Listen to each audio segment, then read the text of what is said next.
ఇప్పుడు 30-డే fruit challenge లో మన యొక్క పేగుకి ఏ రకమైన ఫ్రూట్స్ తీసుకుంటే హెల్తీగా ఉంటుంది, ఎలా ఉంటుంది. సో ఒక యాపిల్ ఉంది, చాలా మంది తెలిసింది ఏంటంటే సో యాపిల్ తినాలి, ఎలా తినాలి, కట్ చేసి తినాలా, పైన తోలు తీసి తినాలా, లేకుంటే ఏ రకంగా తింటే మనకున్న గ్యాస్ట్రిక్ ప్రాబ్లమ్స్ అవి కంట్రోల్ అవుతాయి. ఫర్ ఎగ్జాంపుల్ మనకు తెలిసింది ఏంటంటే ఫ్రూట్స్ అన్నిటిలోనూ ఫైబర్ ఉంటుంది. సో ఈ యొక్క యాపిల్ మన యొక్క స్టమక్ లైనింగ్ని ఎలా మారుస్తుంది, ఏ రకమైన న్యూట్రిషన్స్ వస్తాయి ఏంటి అని చూసుకుంటే, ఫర్ ఎగ్జాంపుల్ ఫస్ట్ మనం ఏంటంటే యాపిల్ తోటి ఎఫెక్ట్స్ ఏంటి చూసుకుంటే మనకి ఎసిడిటీ అది తగ్గుతుంది. తర్వాత కాన్స్టిపేషన్ పేషెంట్స్ కూడా ఉంటారు, మోస్ట్లీ 2 రకాలుగా ఉంటారు. సో తొక్కతో పాటు తినాలి.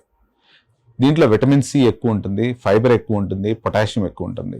సో దీనివల్ల ఏమవుతుందంటే ఎక్సెస్ యాసిడ్ బాడీలో ఏదైతే ఉందో దాన్ని అబ్జర్వ్ చేస్తూ ఉంటుంది.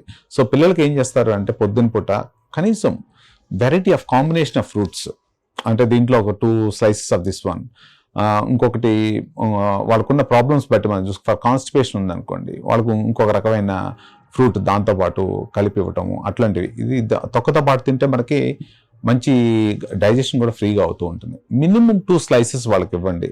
So before they have the normal meal, so it will help them. So అలాగా ప్రతి ఒక్క ఫ్రూట్ గురించి ఏ రకంగా మీకు గ్యాస్ ప్రాబ్లమ్స్ తగ్గుతాయి అని చెప్తూ ఉంటాను నేను. So this is all about Apple. మిగతా అన్ని కండిషన్స్ ఎందుకు చెప్పట్లేదంటే మీకు చాలా డేటా, చాలా అవైలబిలిటీ ఉంది. So let's carry on with this protein fruits. ఒక్కొక్క ఫ్రూట్ గురించి దానికి ఉన్న వాల్యూస్, దాని యొక్క health issues, I'm only specifically talking about me యొక్క పేగుకు సంబంధించి మాత్రమే ఈ ఫ్రూట్స్ ఏ రకంగా ఉపయోగపడతాయని చెప్తున్నాను. Thank you very much.